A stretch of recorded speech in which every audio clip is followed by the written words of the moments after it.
Ray shields. Wait a minute. What happened to the dog times? We're smarter than this. Apparently not. I say patience. Patience? Sam will be along in a few moments, and then we'll upload the episode. You've doubled down on the Dark Times podcast. Welcome back. I'm Sam, your favorite Tatooinean speedster. And I'm Steven, yet another clone of Jorah Sabaoth. That is a deep pick. Thanks. Steven, we have some feedback from this/last week. Yeah, so like we said last week. Or 2 weeks ago. Yeah, 1 week ago. Yes. This episode's a two-parter. We recorded these in tandem just to sort out some scheduling stuff. If you haven't listened to last episode, go listen to it now because the points we make there are going to be relevant to our discussion here. If you don't want to do that, I can't really stop you. I'm just a voice coming out of your phone. So, up to you. But yes, we got some feedback, some of which was due from last episode. Some of it is from there's time fuckery. We had some feedback from Little Literalist. Yeah, a few more points here that we weren't able to fit into our last episode. Little Literalist key to remind us that there's a background that actually just gives you a cybernetic prosthesis. This is a favorite among munchkins because you can get up to all sorts of bad business at level 1 with a cybernetics. Do you know the name of that background, Sam? You want to say it out loud for us? I honestly don't know off the top of my head, Steven. It's crippled. That's unfortunate. Yeah, probably a fine word to use in 2006 when it was published. 7. Or 7? Yeah, 7. Well, actually, it was in the Rebellion campaign guide, so I don't even 7 was when the game came out, actually. Yeah. So 7 or 8 is what it was. What we're saying, that word may have been fine to use a long time ago. I think Sam and I agree. It probably isn't anymore. I think it's so funny that this is a background. Yeah. Because some of the other backgrounds are like betrayal, exile, being imprisoned, conspiracy. So it's one of those things where I think they just wanted something interesting to throw in the mix. Yeah, of course. I feel like as, a player can just have a prosthetic. Yeah, they can. Absolutely. It doesn't have to be the center of their background. No. In fact, Star Wars, it rarely is. It says in the book, prostheses are uncommon, but far from irregular. There we go. Depends on, also, common is relative. Yeah. Different parts of the galaxy, different. Not to say that, a character whose life is defined by an unfortunate injury, that's a great backstory. Don't get me wrong. Yeah, but it's like not usually. Tully. Oh, yeah, Tully. Yeah. One of your characters in Zero Distance. Yeah, absolutely. One of our players' characters in Zero Distance. Exactly. Tully has the crippled background, and that injury was actually a huge impetus for that character to choose the life that they live now, so. I guess it all comes down to being a good writer. Being a good role player. We're also reminded that Luke uses the power source from his prosthetic hand to get out of a locked room in Heir to the Empire. This was a really cool scene in the book that I totally forgot about. He takes the energy cell from his hand to short out a door control. And R2 happens to be nearby, and he also helps out, too. I love the idea. First of all, the idea that your hand has a battery. Yeah. So is it one of those things where it's like a lightsaber battery where it definitely takes forever to run out? Yeah, it's I think it's covered in the book a little bit. It's hand waved. It's a very good battery. I think there was an errata where if you roll a D1000, if it lands on a 1, your battery dies and your limb no longer functions. No. That's why I did the fake errata voice, Steven. Yeah, I know. I want to emphasize how bad of an idea that was.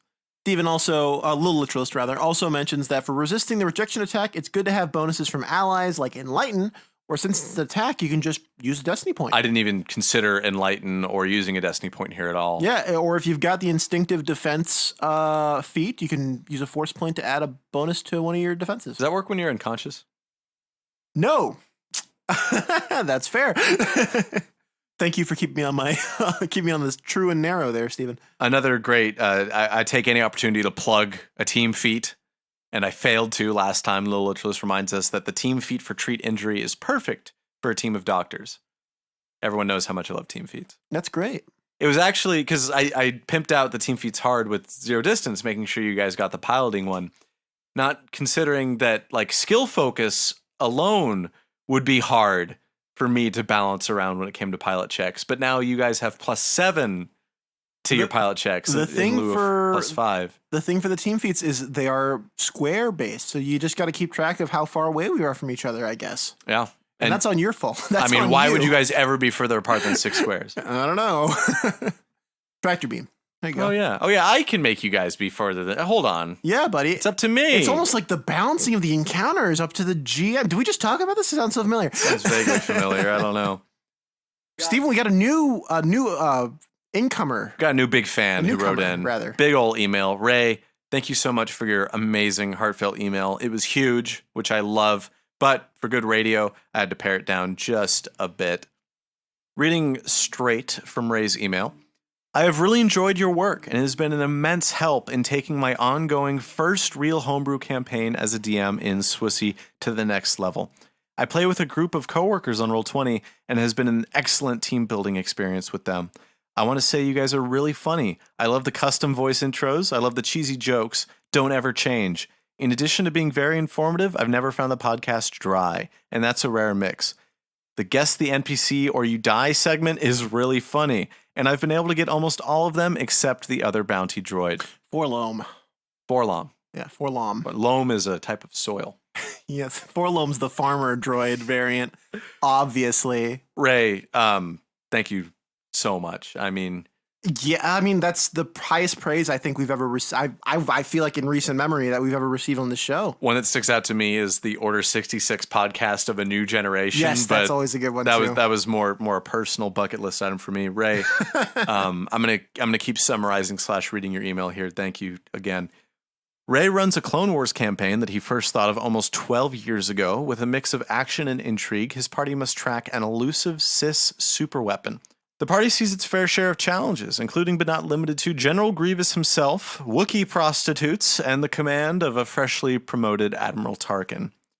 The noble has the wealth talent, flavored as the owner of a lucrative military contractor company, and he spends his credits outfitting not just himself and the party ship, but also his fellow party members. I don't know why this doesn't come to mind for me frequently, but wealth can also be used not just to give the noble access to a bunch of crazy bullshit, but also the whole party. Well, the thing is, players who take the wealth talent are usually selfish bastards. That's true. That's true. That's true. No, it's true. If you take the wealth talent, you suck. That's not true. It's not true. And back from paraphrasing to just reading the email now. One thing I like about being a GM is I can tell the story how I want and build the world to fit that. But I always try to make it fit the best way possible. Sometimes you have to handwave a bit to work on some more absurd things. A great example is Earth music in the Star Wars universe. In one of my missions, I had a scene where the squad was flying over the swamp planet of Mimban and LAATs. I couldn't resist adding Fortunate Son in the background. One of my players asked the pilot who it was, and I had him respond, "No idea. I don't even know what they're saying. I bought the music on a data card from some kid in the city by the spaceport. He said it's rumored that they record it coming out of a black hole, but no one knows. I know it's a little out of place, but the players enjoyed it."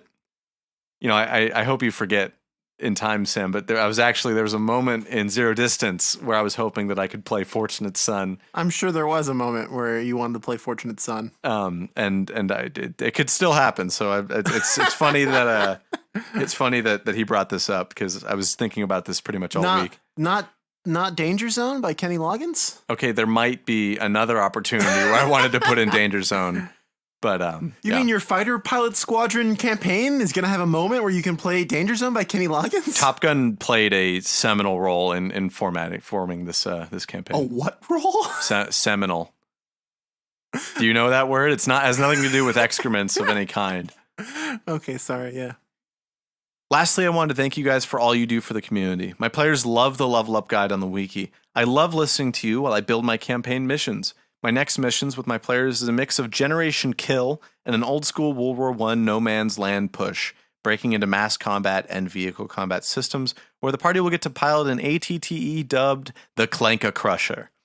So I'm sure there will be more funny moments to share. And I can't wait to hear them. Seriously, please, keep us updated, Ray. This campaign sounds like it's really going places, and I'd love to hear more about it as it develops. And it's super cool that you've got coworkers who are cool enough to play SagaEdition. Sweet. And I mean, he's right about like a great team building exercise. To be able to do that with your coworkers, I imagine that. I mean, problem solving game, problem solving job. I'm just saying a 15-year-old tabletop system is a hard sell.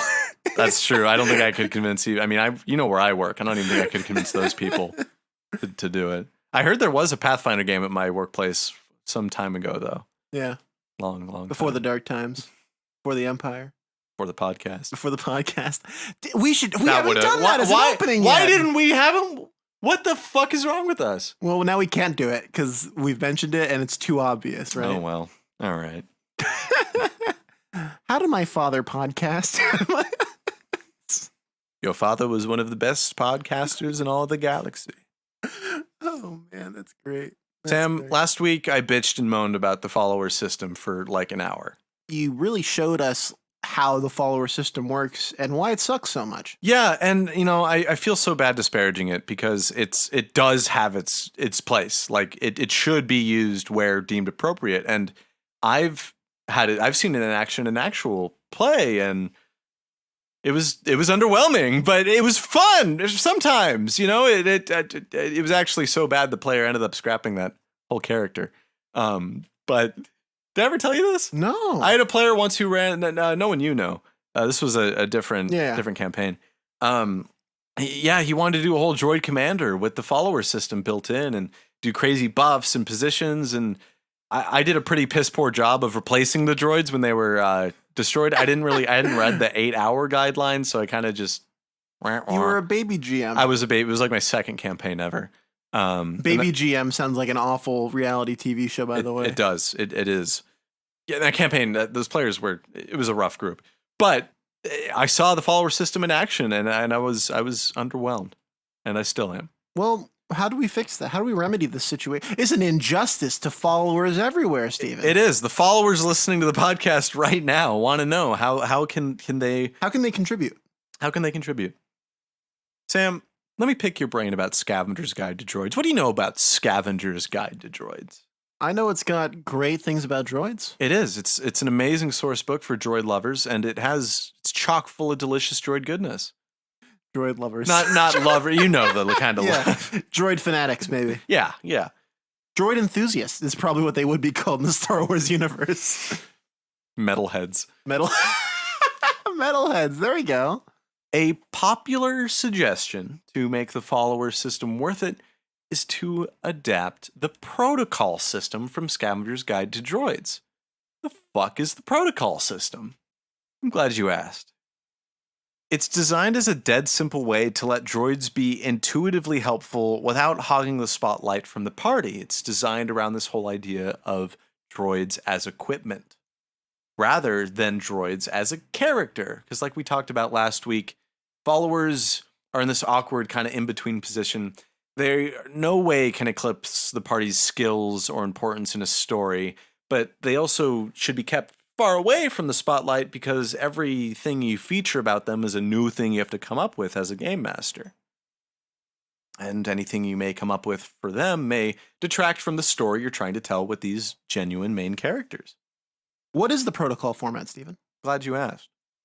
Under the protocol format, droids are stripped down to their bare essentials. Wooga. Just stats and functions. These functions are called protocols, and protocols are always swift actions. More complex protocols require additional swift actions. Protocols allow a droid to be genuinely useful in an encounter while offering an action economy savings to the player who uses them. And also taking a load off the GM for not having to run an entire NPC for for the C-3PO droid just walking around. And arguably, droids are easier to name than any other type of character. You can just smack down some letters and numbers if you really want to. They don't even have to say anything quirky or funny. It also, I like it because in the examples given in the book, in the protocol systems section, it encourages the player and the game master to actually sit down and discuss what the droid's capabilities should be. What sort of protocols should we make out for this guy? What sort of things do you hope to achieve with this droid follower? Swift actions are assigned to droid actions as follow. I know I keep saying droids, but we'll adapt this to any follower, don't you worry. There's a lovely little chart in the book. I'll read off of it very briefly, since charts don't make good radio, Sam. Free droid action costs 1 free action for the player to activate. A swift action for the droid is a swift action for the player. 2 swift actions for the droids is only still 1 swift action for the player. There we are. 3 swift actions for the droid. That's 2 swift actions for the player and can only be done once per turn. Move for the droid is only 1 swift action for the player and it can be done a maximum of twice per turn. A standard is 1 swift action for the player once per turn, and a full round action is only 2 swift actions for the player once per turn. Any action that takes longer than a full round action is not a protocol. It just can't be. Even this is a dangerous game you're playing, I feel like. Well, tell me, Sam. Adapt. What if I load up my follower with just an E11 and just spend swift actions to make him take attacks? Well, at this point, now you're both attacking once per turn. So this is like a buff to followers, like strictly. You get your attack, your standard action, and it's only a swift action to make the other guy attack. If that's too much for you, like if that's like no way, that's way too powerful for a follower, don't do it. Just say don't do it. Just say you can't attack with the protocol system. That's fair, because you could still use a standard action but just not attack. I like that. Exactly. Or, you can arbitrarily limit your players to, hey, 1 attack per turn. You can make your follower attack and still keep your standard action, but you can't use that standard action to attack. That could also be. Let me take a peek at how follower attack modifiers are calculated, because something tells me it ain't even that big of a deal to get that extra attack. It's BAB and Dex mod, right? You're right. It's just their BAB and their Dex mod. So, come on. We're talking single low teens digits here for that attack mod, depending on your level. So, is an extra attack that much worse? You tell me, listeners.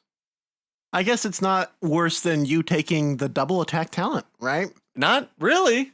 Yeah, it's not. I don't think so. No, not at all. I mean, this makes followers usable. It doesn't turn them into main character killing machines. The more I think about this, the more I'm okay with it, because if I take double attack, it's still 2 attacks with -10. Yeah. Multi-attack proficiency I would need to make it -2 or whatever. Exactly. And this is a second attack that you've spent basically a whole talent for at a much weaker attack mod compared to your own. And if you're concerned about crits, like, oh my god, OMG, what if he gets that nat 20 in crits and get all that extra damage from your second attack? That's way too powerful. Maybe followers can't crit then. I don't know. I think it'd be cool as hell to see a follower crit, though. You're fucking cool as hell. You're damn cool as hell. I know how I would run it. I mean, I would just slap on it. Look, let's take a step back here. Can you just paste the protocol system onto a follower with really no other changes beyond what I've described? Yes. Is it risky? Are you going to have to make calls on the fly like you're already expected to do in a normal game of SWSE anyway? Yes. By just taping 2 incongruent, incompatible systems together, you'll find problems. That shouldn't surprise you. But do we shy away from that? I say no. I say let's fucking get after it. I'm soapboxing again.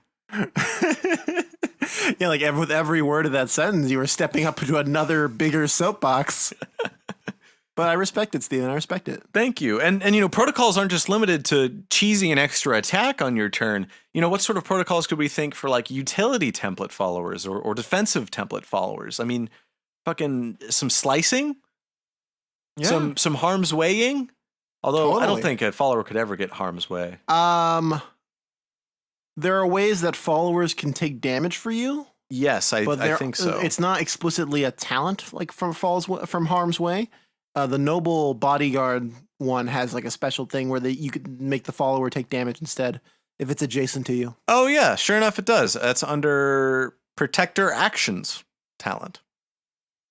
And also, Sam, so we threw out that somewhat unintuitive action system from the followers, and now we've adapted the protocol system, which is a little bit more powerful, offers a slightly greater action economy savings to the player.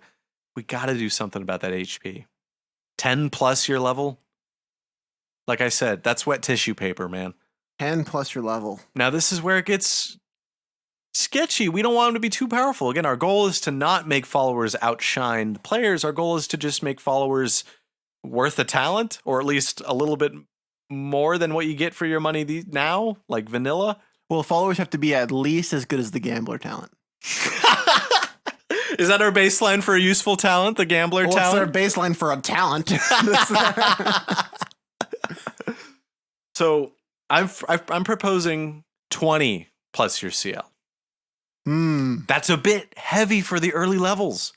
In fact, you just might have a follower That has more HP than you, especially if you're something like a noble. I wouldn't say. I think you'd have to scale with your character, Steven, somehow. I think so too. And HP does scale with your character.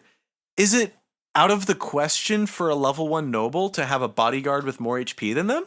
Is that crazy? Not at all, actually. That's what I'm saying. A level 1 noble, a certified weakling. Shouldn't they have a buff guy from Daddy's senatorial office to follow them around and be tougher than them? Isn't that what a bodyguard is? That's a fair point. Come at me. At me on fucking Discord. You disagree. Downvote me on Reddit if you think I'm wrong. But yeah, 20 plus CL HP.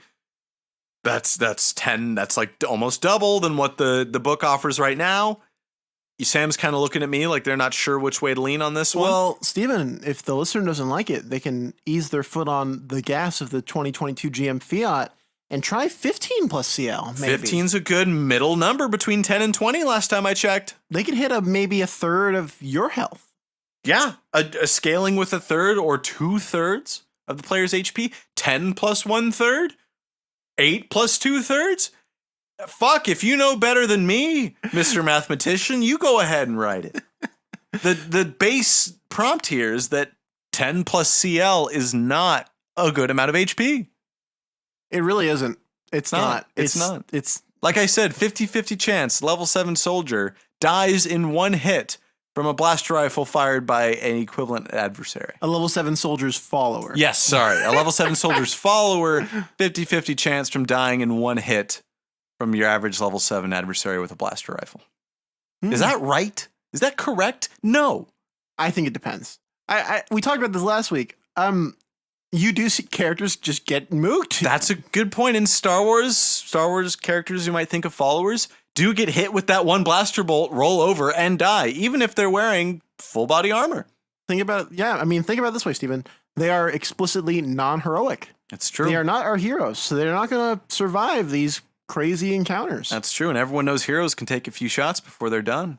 Absolutely. Luke loses a fucking hand and still lives. Anakin loses 3/4 of his limbs and he still lives. We have another option. We can go back and forth like Pythagoras about the math of this problem all day long, and we'd probably come up with a pretty smart solution that necessarily buffs the HP. Keep that in. Keeps the HP at a more appreciable level for followers. I found a little nugget this morning that I didn't even know existed. You should see your doctor about that. You're right. And I also found this rule in the book that is absolutely interesting. The threshold damage only rule from the protocol system featured in the Scavenger's Guide to Galaxy. Wait, the Scavenger's Guide to Droids. The Scavenger's Guide to the Galaxy is a knockoff of the Hitchhiker's Guide to the Galaxy that exists in the Star Wars universe. So long, and thanks for all the parts. So long, and thanks for the Jawa juice. Gosh. The threshold damage only rule is an optional rule from the protocol system in Scav's droid guide. Let me read directly from the book.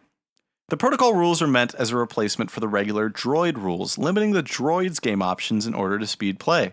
Game masters looking to further streamline the droid experience, that's just hilarious, should consider the following optional damage rule. When using the protocol rules, track only the droid's condition modifier. If an attack successfully hits the droid, it moves down one step on the condition track. If the damage total for the next attack meets or exceeds the droid's damage threshold, the droid immediately moves down 5 steps on the condition track. So that would be disabled, right? That would be disabled, yes. Or unconscious. Or unconscious. In the case of your general follower, of course, droids can be followers, and these threshold rules were written for droids. But talking about them as a rule for followers, what do you think? Instead of worrying, sweating, oh God, what's a good amount of HP for this guy? What if we only have to worry about his damage threshold and his condition track? I do like the 2 hits and he's dead idea. Yeah. I like that. Yeah. So that way, if he takes damage less than his damage threshold, he doesn't die immediately. That's good. And it's something that would let players know. If my follower took a hit and he's down a step in the condition track, oh no, he might die. Yeah. Very That's something easily. I would worry about. Another interesting thing is that, of course, when it would take damage in excess of its damage threshold and then go unconscious, this means less dead followers, which means less scratching your head trying to think of an excuse for a whole new guy to join the party in 8 hours, give or take, according to the book's own guidelines. So there's that as well. They're gone for the encounter. They're unconscious. You're seldom going to get them back up after that. Might not even be worth to. They're a fucking follower. Less dead guys. Less storytelling stress. If you want to make it easy, though, you could always do a secret organization. Yeah. Like the Kenobi TV show shows us there are people around the galaxy willing to help Jedi. Jedi Underground Railroad. Really cool idea. And definitely not a little ham-fisted. There's nothing ham-fisted about any Star Wars show. It's like poetry and rhymes. It was so... It's... I love the show, Steven. Don't get me wrong, but boy, was it so blatantly obviously like escaping the slave trade, Underground Railroad. Like, By ham-fisted, did you mean that guy who was absolutely, completely unwilling to help Obi-Wan and then got a chance to explain his backstory and then was fully on board to help Obi-Wan just in the same conversation? I love Kenobi. I think the writing team needs to be taken out back. No, Steven, I actually meant the hidden room inside the building where they would hide the Jedi and then the hidden tunnel underground for the Jedi to escape through. That's what I meant by a little ham-fisted. It's a good show. It's a great show. It's got its great moments. It's so good. But yeah, so if you're done worrying about how much HP to give your followers, consider this threshold damage only rule. I like it. Yeah, I like it too. We just throw the HP pool out the window. Who gives a fuck? Who's going to stop you? Not me. I can't stop you. You can't. You couldn't if you tried. I meant I couldn't stop the listeners, Stephen. Oh, yeah. Well, we don't even know where they are. Thank you for listening to Dark Times Podcast. As Stephen and I have always say every week, the show is not possible without you. Simply isn't. Doesn't work out. Like if a podcast uploads in the forest and no one's around, does it get any listens?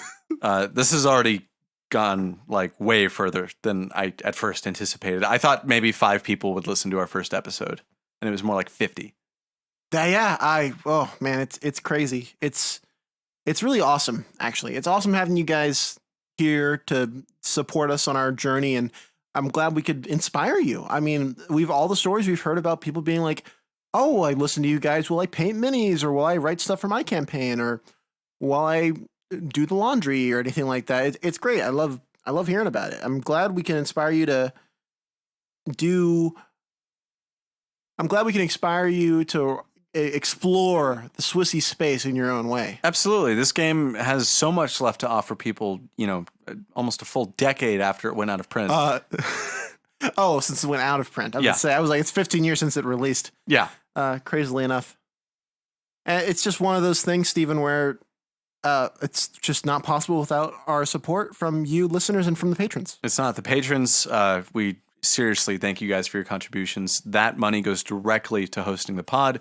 And like we keep saying it, we can't host the pod unless we pay someone to host it for us. So yeah, hosting services aren't free, sadly. No, they are not. They can actually get quite pricey, which is why we're glad we have the patrons. Our patrons enjoy exclusive access to all sorts of goodies.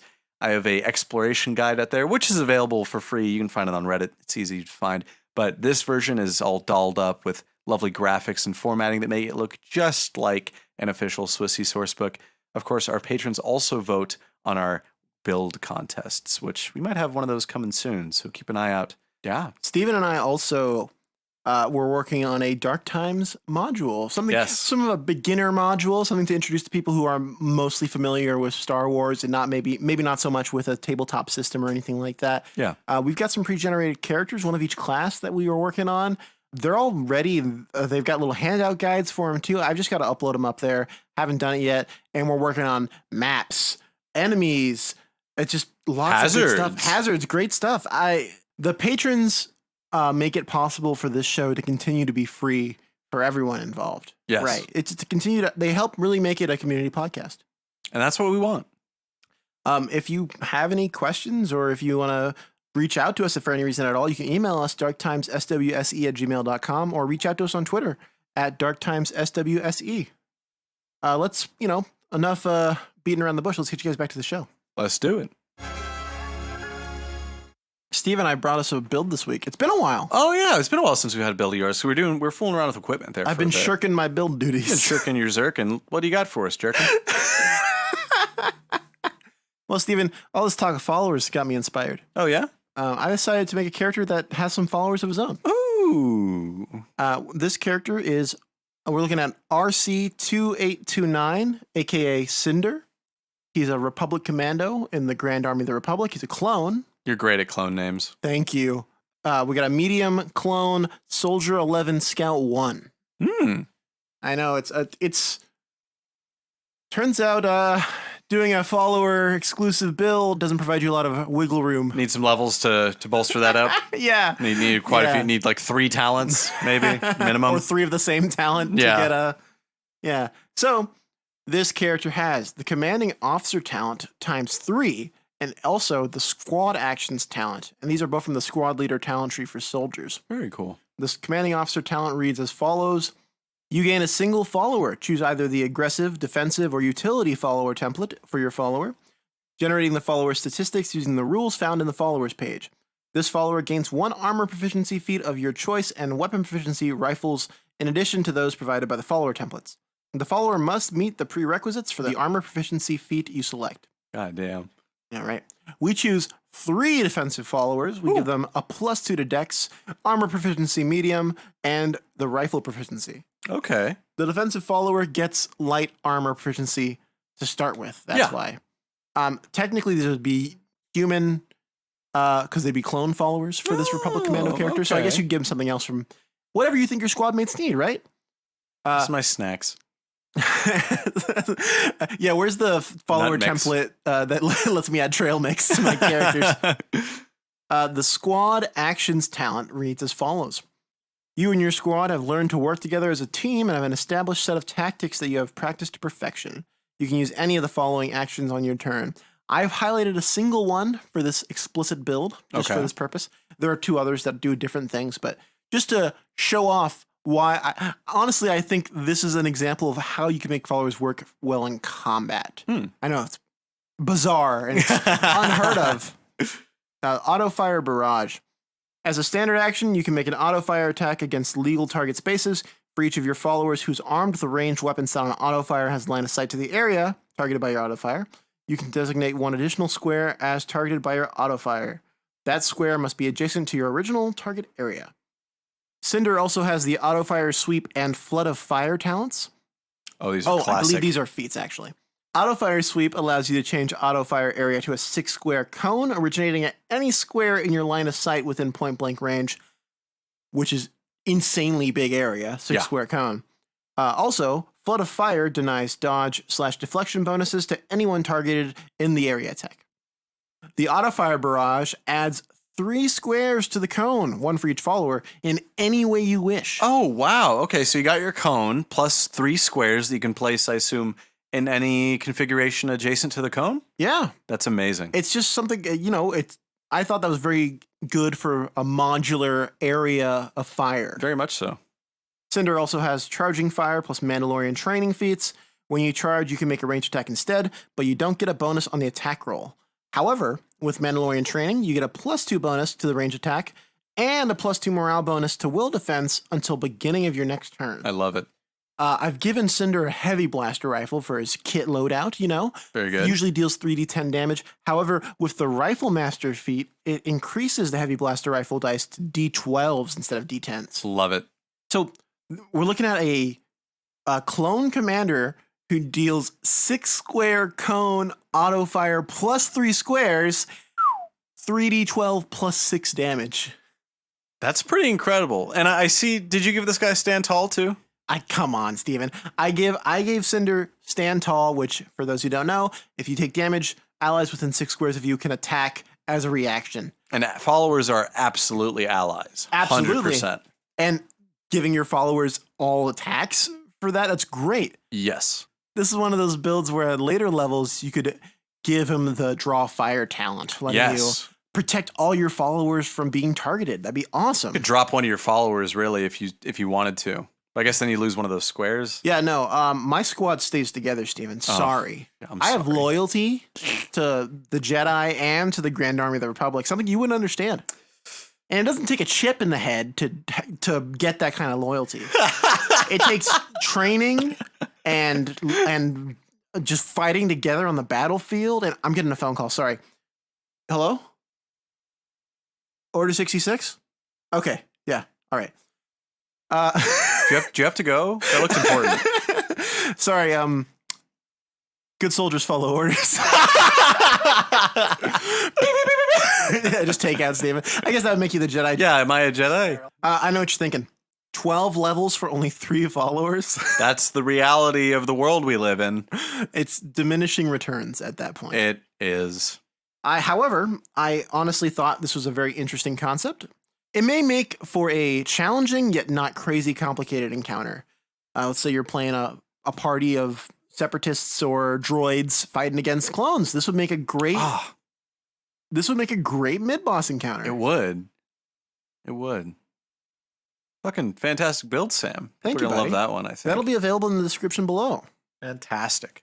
And of course, you're welcome to, like Steven always says, cheat, lie, and steal. Cheat, lie, steal. It's free. Modify Take it, rename it, make it whatever you want. Maybe you want it to be Saw Gerrera and his rebels. Go for it. Do whatever you want. Oh, you could easily reskin this as like a rebel commando. That's so cool. Well, rock on, Sam. Thank you, buddy. Steven, it's time for everyone's favorite game. Oh, boy. Name that NPC or I literally kill you.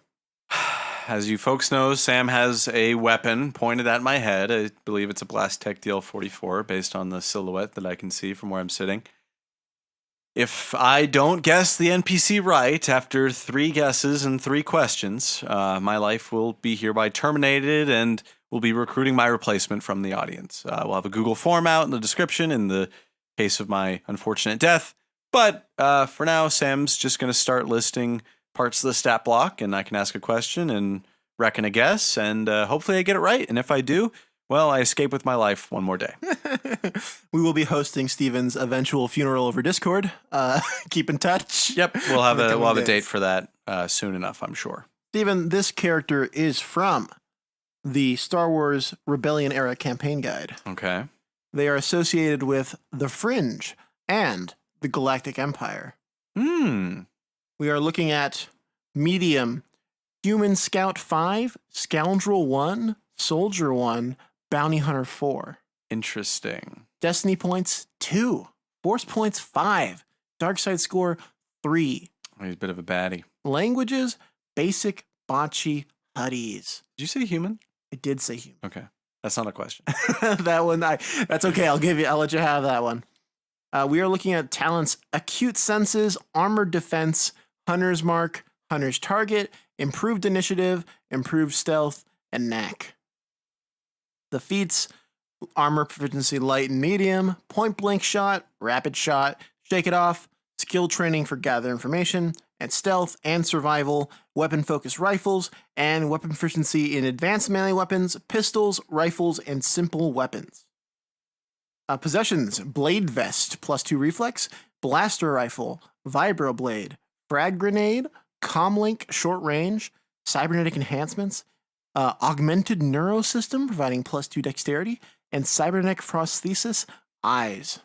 Oh. You ask me a yes or no question. I don't think I know this guy. Boom. Does this character appear in any mainline Star Wars film? Yes, and you know what? I'll even give you the film, buddy. Okay. Empire Strikes Back. Okay, see, I thought it might have been one of those zany bounty hunters that we see in Empire, but associated with the Rebellion. No. I said Fringe and the Empire. Oh, I thought you said Fringe and the Rebellion. No, I said the Empire. Buddy. Oh my God. Roll the footage back. I said Empire. Then it's Dengar. Holy shit, Steven, you got it in one.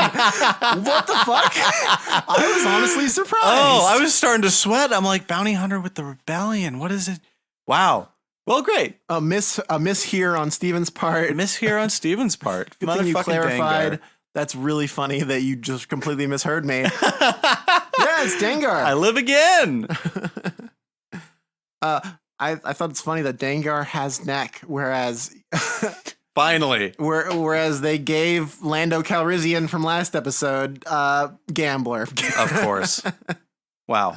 Thank you, Sam. I named all the cool things about the stat block. It's interesting. The augmented neurosystem is not an actual equipment you can get in the system. Really? It's a Dengar thing? It's exclusive to Dengar. Exclusive to Dengar. What do you know? Yeah. Huh. I'm sure you could GM homebrew you could. one of the implants into that. That's pretty cool. Dengar exclusive. I don't know. That might be a little overpowered, giving players implants that boost their stats, just like how droids can get those sort of what's I'm looking for? Tech specialists or superior tech upgrades. Yeah. That'd be you'd have to take that one around to the GM Fiat. You would have to take it around to GM Fiat. Steven, congrats on winning and living, by the way. Thank you. I'm grateful to live another week. I'm starting to get nervous. Well, the time that you have is precious. That's So true. That's true. Take it, appreciate it and do what you will with it. I got some trivia this week. Well, good. I'm glad you spent your short life finding trivia for us this week, Steven. It's another Salacious B. Crumb one. Great. Then it was especially worth it. Salacious B. Crumb is Anthony Daniels' favorite Star Wars character. That's, of course, famous actor who portrays C-3PO in just about every piece of Star Wars media, including shows and games. That's really weird. That's his favorite Star Wars character. Yeah. And not C-3PO? Well, I'm sure that's an exception, right? I'm sure he loves C-3PO. Are you a dick if you say the character you play is your favorite Star Wars character? Maybe. I know I don't when I'm a player. Because if I was one of the fucking scout troopers in The Mandalorian, I'd be like, that's my favorite Star Wars character. that was one of the ones scene. Who punches fucking Grogu? Oh, God, that broke my heart. That was so funny. It was really funny. The little cry he makes is so sad, though. It's heart-wrenching. Well, that's our episode this week, you guys. All right. Thank you so much for listening. This show is produced and edited by me, Sam. Steven's my co-host. We appreciate you for sticking with us, even though this is kind of a back-to-back episode thing. So any feedback you send us for this week or last week are going to be available next week onwards. Yes, and if you've sent something in, we haven't gotten to it yet, don't worry, it's coming down the line. You can reach out to us via email, darktimesswse@gmail.com, or on Twitter @darktimesswse. Review us on Spotify, Apple Podcasts. Write a physical review, send it in, we'll read it out loud, we'll shout you out. We really appreciate it. It helps with the show. Word of mouth is the best way to spread information. Steven, you have a quote for us this week? I can bring you in hot, or I can bring you in cold. It's the line is warm. Oh, really? Yeah. I can bring you in warm? I can bring you in hot, or I can bring you in cold. It's Katy Perry, actually. Oh, yeah, because you're hot and you're cold, you're yes and you're no. Yeah. You're in and you're out. You're, I don't know the next one. You're up and you're down, I'm pretty sure. Do you ever feel like a plastic bag? Drifting through the wind. Like a plastic Frozen bag? in carbonite. Oh. Do you ever feel... No, we're not... You could have got... You're about to go ham. Good night, everybody. Good night.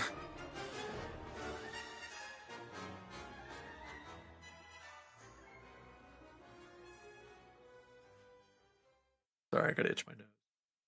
I might be allergic to something in here. Might just be dust. Bad podcasting. Bad.